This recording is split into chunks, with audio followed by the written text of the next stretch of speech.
नमस्कार। नीलाञ्जनासमाभासं रविपुत्रं यमाग्रजं छायामार्तण्डसम्भूतं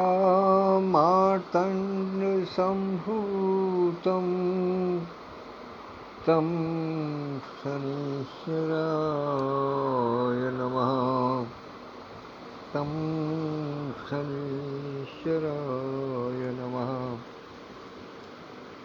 न्याय के देवता शनिदेव को प्रणाम करते हुए अपने सभी परिजनों के सुख, स्वास्थ्य और संपन्नता की कामना करता हूँ। और इसी के साथ आज की वार्ता का प्रारंभ। आज का विषय बहुत विस्तृत है, लेकिन प्रयास करूंगा कि सूक्ष्म में और सूत्र रूप में अपनी बात कर सकूं। आज का वाक्यांश है प्रभु की कार्य योजना। आदरणीय यति शर्मा दीदी उपस्थित हो गई हैं, विदुषी बहन हैं, हर शब्द के कई कई अर्थ निकाल लेती हैं, ज्ञान का भंडार है। उनकी उपस्थिति को सादर प्रणाम करता हूँ, उनके समक्ष कुछ कहने का साहस करता हूँ।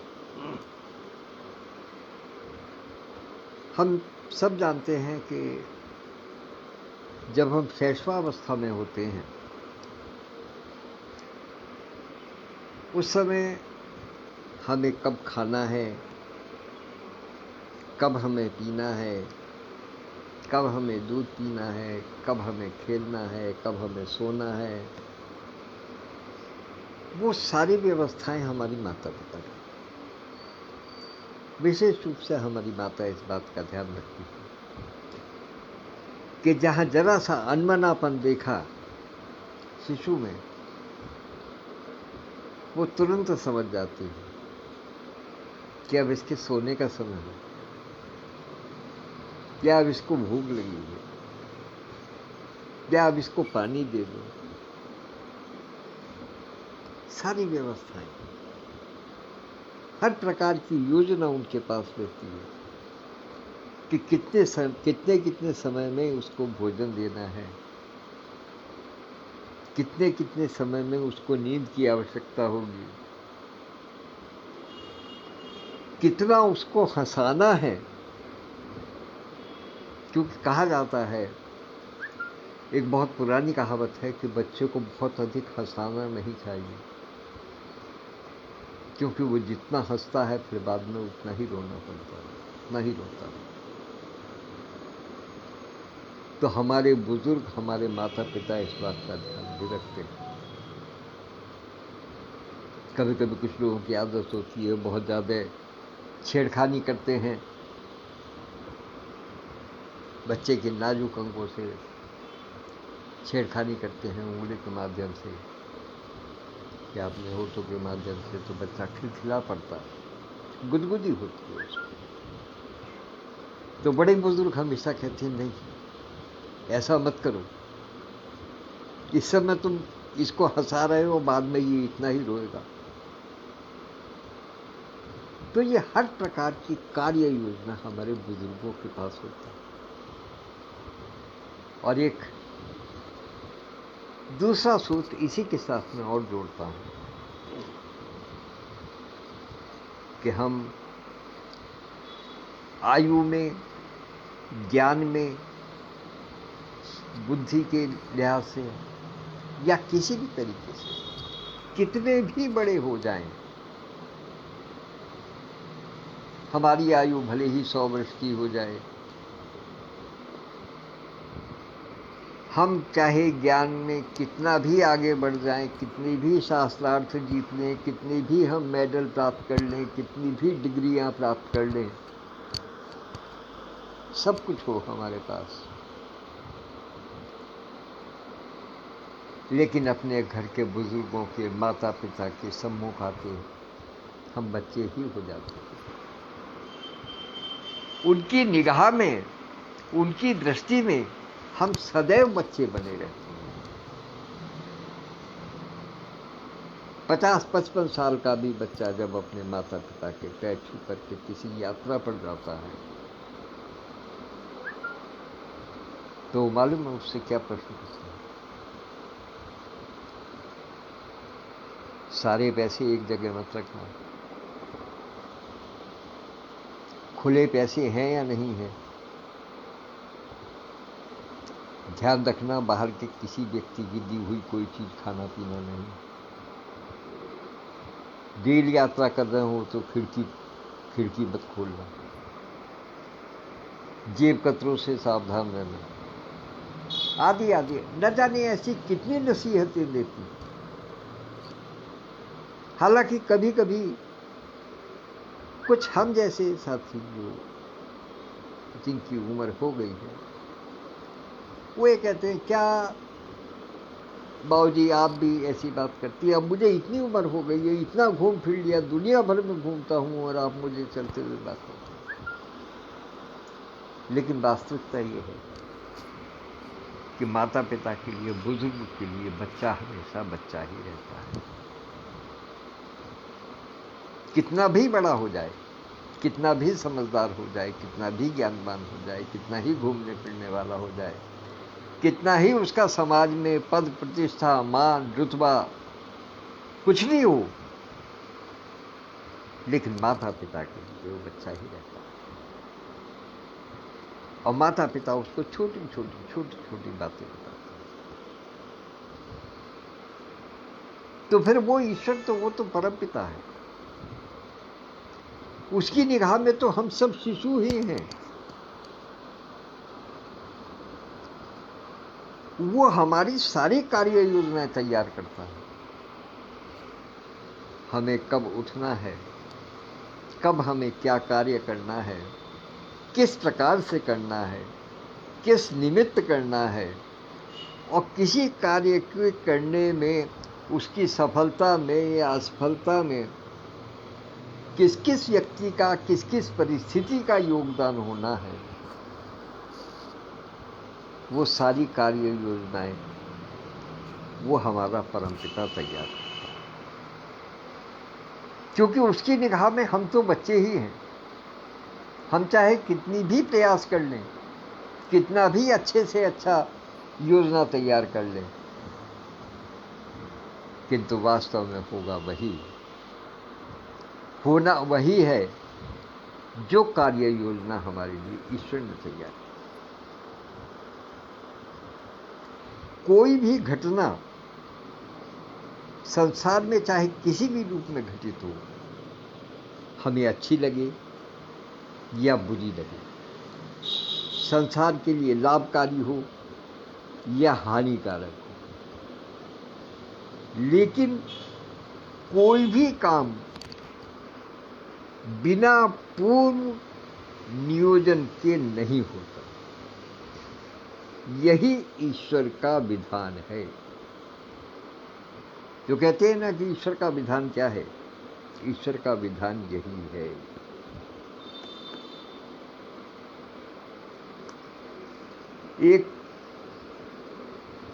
एक पुष्प का पौधा है, उस पर पुष्प निकलता है। हर पौधा धरती से ही उगता है। बहुत से बीज एक से होते हैं, हम अंतर नहीं कर पाते हैं, लेकिन जब उस पर पुष्प निकलता है तब उनकी सुगंधी, उनका रंग और उनकी जो सुंदरता है वो अलग अलग है। कमल का पुष्प कहाँ कीचड़ में खिलता है, सरोवर में खिलता है। और गुलाब का, गेंदे का, चमेली का, ये सारे पुष्प धरती पर खिलते हैं। सबकी सुगंध अपनी अपनी अलग अलग है, सब अलग अलग प्रकार से बर्ताव करते हैं, लेकिन इसका निर्धारण कर कौन रहा है? इसका निर्धारण ईश्वर कर रहा है। कि किस पुष्प का क्या रंग होगा, कितना बड़ा रंगकार है वो,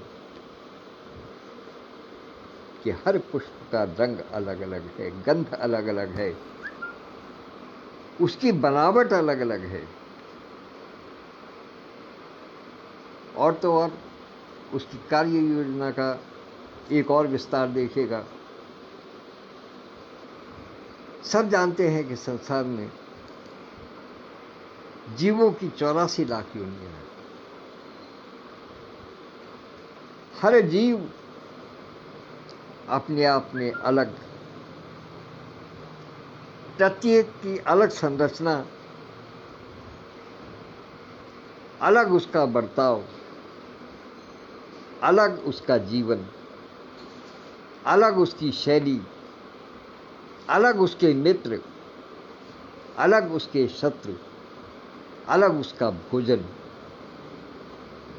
अलग उसका व्यवहार। 84 लाख योनियां, सब अलग, और उनको भी छोड़ दीजिएगा, उनको भी छोड़ दीजिएगा। केवल एक मानव योनि की बात करें। सबके अलग अलग चेहरे, सबकी त्वचा का रंग अलग अलग, सबके व्यवहार अलग अलग, सबके लिए योजनाएं अलग अलग, सबके लिए पद प्रतिष्ठा अलग अलग, सबकी मानसिकता अलग अलग, और सबके लिए उसका विधान अलग अलग।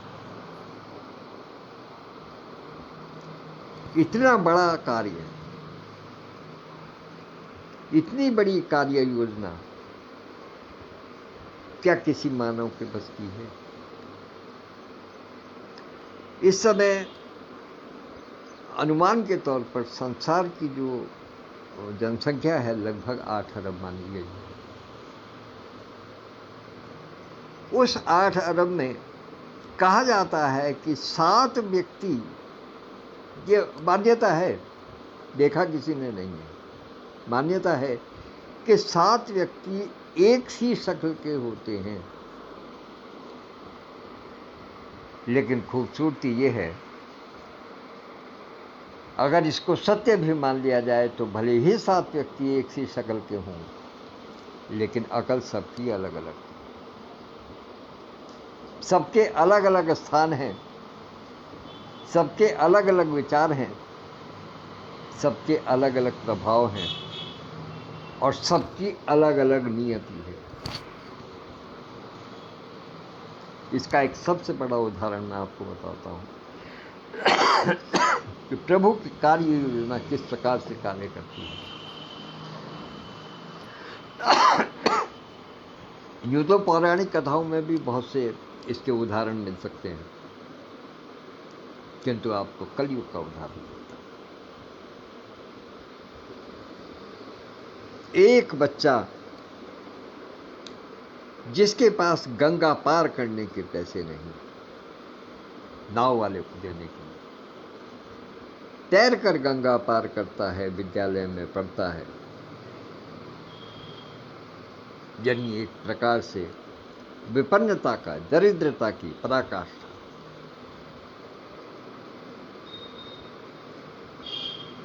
जिस व्यक्ति के पास में रहने के लिए, पहनने के लिए कपड़ों का अभाव, वो व्यक्ति राजनेता बना। छोटे से गांव में, छोटी सी झोपड़ी में जन्म लेने वाला व्यक्ति जब उत्कृष्टता को प्राप्त करता है तो संसद तक पहुंच जाता है, वहां जाकर के मंत्री बन जाता है।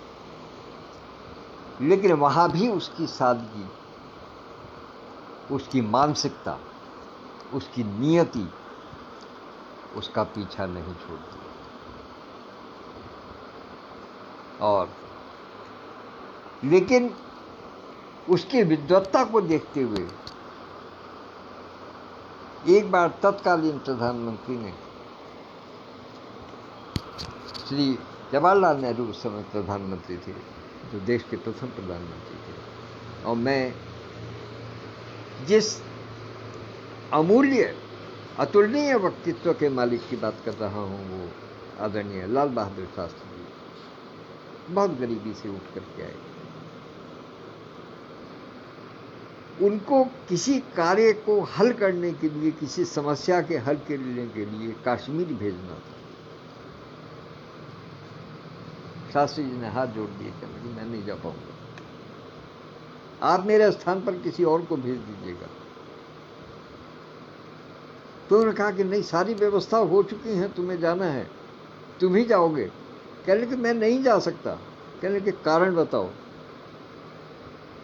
तो शास्त्री जी ने कहा कि मैं जानता हूं कि कश्मीर में ठंड बहुत होती है और मेरे पास पहनने के लिए कोट नहीं है, इसलिए मैं नहीं जाऊंगा। वो शालीनता, वो सादगी। कहते हैं कि फिर नेहरू जी ने उनके लिए एक कोर्ट की व्यवस्था की और उसके बाद तब उनको भेजा, लेकिन उनको भेजा। वो कार्य योजना इस प्रकार की थी ईश्वर की कि उनको कश्मीर जाना था और वहां जाकर के उन्होंने उस समस्या को हल किया। कहते हैं वो जिस समय प्रधानमंत्री बने, बल्कि ये तो हम लोगों की आंखों देखी बात है, जिस समय प्रधानमंत्री बने तो उन्होंने प्रधानमंत्री आवास में जो खाली जमीन थी उस पर स्वयं हल चला करके खेती की, क्योंकि उस समय देश अन्न के भंडार की कमी से जूझ रहा था। उसे झोपड़ी में जन्म लेने वाले व्यक्ति ने जब हुंकार भरी तो पाकिस्तान परास्त हुआ,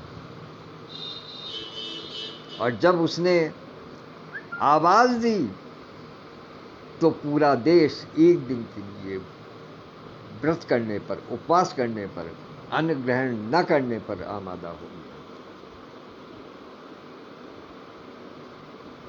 और उस व्यक्ति की नियति देखिएगा, क्या कार्य योजना प्रभु ने तैयार की थी कि जिस व्यक्ति का जन्म एक छोटी सी झोपड़ी में हुआ, जिसके विषय में इस बारे में भी संशय था कि ये अपनी पढ़ाई भी पूरी कर पाएगा कि नहीं, या कुछ पढ़ लिख पाएगा भी कि नहीं, उस व्यक्ति की मृत्यु कहां जाकर के हुई? विदेश में। विदेश की धरती उसको नसीब। ये ईश्वर की कार्य योजना है। इसका अनुमान कोई लगा सकता है? बहुत कहते हैं इस बात को कि पूत के पैर पालने में दिखाई दे जाते हैं, लेकिन ऐसा कोई पालना नहीं बना जो ऐसे पुत्र के पैर दिखा सके। ये सब ईश्वर की कार्य है। उसने किसको इस संसार में किस कार्य के लिए, किस निमित्त भेजा है, क्या करने के लिए भेजा है, किस कार्य के लिए उसको निमित्त बनाया है, ये केवल और केवल ईश्वर ही जानता है और कोई नहीं जानता। तो हम सब उसके सामने शिशु हैं, बच्चे हैं। जैसे माँ छोटे बच्चे के लिए कार्य योजना बनाती है पूरे दिन की, कि इस समय ये करना है, इस समय ये करना है, तब ऐसे होगा, तब ऐसे होगा, अब सोना है, अब जागना है, अब दूध पीना है, अब खाना है, अब खेलना है, अब हंसना है, और अब उसको रुलाना भी जरूरी है। ये भी कार्य योजना बुजुर्ग ही तय करते हैं। हर आदमी ये चाहता है कि वो हंसे, मुस्कुराए, खिलखिलाकर हंसे, किंतु जानते हैं कि जब बच्चा जिस समय उसका जन्म होता है शिशु का, तो उस समय चाहे पीटना पड़े, चाहे थपकी देनी पड़े, कुछ भी करना पड़े, उल्टा सीधा कैसा भी करना पड़े, लेकिन उसको रुलाया जाता है। उसको रुलाया जाता है इसलिए कि ताकि उसके होने का एहसास हो सके, पता चल सके सबको कि हाँ जन्म हो चुका है। और दूसरा उसका गूढ़ रहस्य ये है कि वास्तव में कार्य योजना ईश्वर की इस प्रकार की बनी हुई है कि वो जन्म के समय उसको स्वयं को रुलाया जाता है और ये संकेत दिया जाता है कि तुम्हें जीवन में ऐसे कार्य करने हैं जो तुम जिस समय जाओ तो संसार तुम्हारे लिए रो, तुम हंसते हुए जाओ। ये योजना किसी और की हो सकती है। कितने बड़े बड़े वैज्ञानिक हुए हैं, कितने बड़े बड़े शोधकर्ता हुए हैं, सब कुछ कर रहे हैं, लेकिन क्या किसी के बस का है कि प्रभु की कार्य योजना में दखल दे सके? आज मैं आपको अपने घर की एक कहानी बताता हूं जिससे कि और पुष्ट हो जाता है कि प्रभु की कार्य योजना में कोई भी किसी प्रकार का कोई व्यवधान नहीं हो सकता, हम कितने भी प्रयास कर लें। हमारे आदरणीय बहनोई जिनका अभी पिछले 10 मई को देहावसान हुआ, डॉक्टर शिव कुमार पाठक, वो भूगोल के प्राध्यापक रहे डिग्री कॉलेज में, लेकिन उससे पहले वो इंटर कॉलेज में वाइस प्रिंसिपल थे, यहीं बिजनौर के पास में किरतपुर स्थान में वहाँ पर। उन्होंने लद्दाख पर पीएचडी की थीसिस अपनी तैयार की, सब तैयार हो गया, बिल्कुल थीसिस तैयार हो गई। जो उनके गुरु थे जिनके अंडर में रह कर के उन्होंने वो थीसिस तैयार की थी, उन्होंने सब कुछ पढ़ लिया, एवरीथिंग वाज ओके, सब टाइप हो गया, सब कुछ हो गया। बस अब उसमें कसर केवल इतनी रह गई थी कि उनको उसमें कुछ फोटोग्राफ्स लगाने थे पर्टिकुलर प्लेस के, लद्दाख के उनको फोटोग्राफ लगाने। वो हमारी बहन जी को साथ में लेकर के शाम को आए हैं, ठीक है, दिन का उनका प्रोग्राम था, कहने को फोटोग्राफ लेकर के आते। रात को सोए, सवेरे को खबर मिली कि चाइना ने अटैक कर दिया, सारी सीमाएं बंद हो गई, लद्दाख जाना संभव नहीं। और फिर उसके बाद में स्थिति ये आ गई कि फिर तो वहां जाने की स्थिति बनी ही नहीं। सब जानते हैं कितना भयावह दृश्य हुआ। जो कुछ सारा कार्य किया हुआ था वो सब एक तरीके से व्यर्थ हो गया।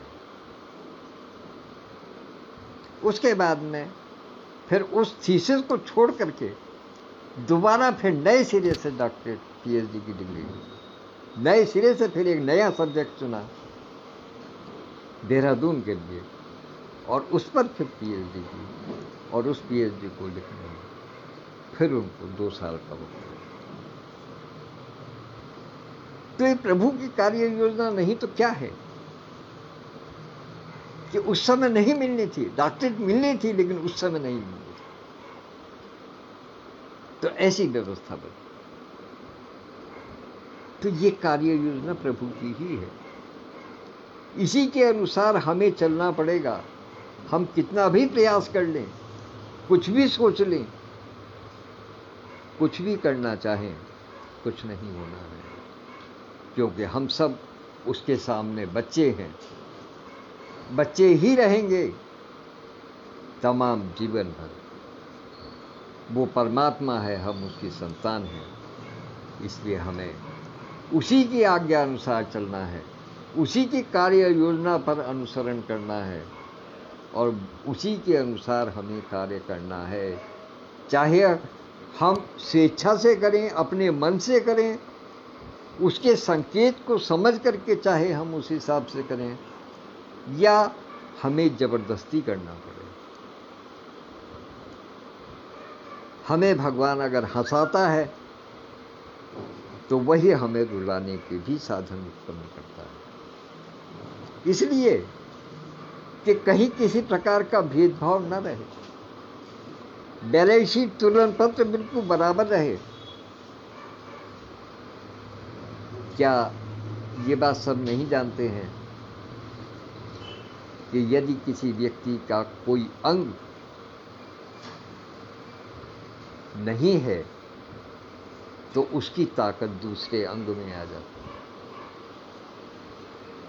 जो प्रज्ञा चक्षु होते हैं, जिनके नेत्र नहीं होते हैं, जो जन्म से सूरदास होते हैं, उनकी स्पर्श शक्ति कितनी तीव्र होती है, उनका ज्ञान चक्षु कितना तीव्र होता है कि वो एक बार जिस रास्ते से निकल जाते हैं उसको कभी भूलते नहीं। स्पर्श से वो जान जाते हैं कि क्या क्या वस्तु सामने है। वो कहीं धोखा नहीं खाते। अक्सर ऐसा देखा गया है कि जो सूरदास होते हैं वो कहीं ठोकर नहीं खाते और देखने वाले, आंखों वाले ठोकर खाकर के गिर जाते हैं। ये ईश्वर की कार्य योजना है, ये उसका विधान है, उसमें किसी का कोई बस नहीं। तो इसलिए विषय तो बहुत लंबा है, कहीं से कहीं तक भी जाया जा सकता है, लेकिन आज के लिए बस यहीं विराम देता हूँ अपनी वाणी को। और मैं इस समय आभार व्यक्त करता हूँ।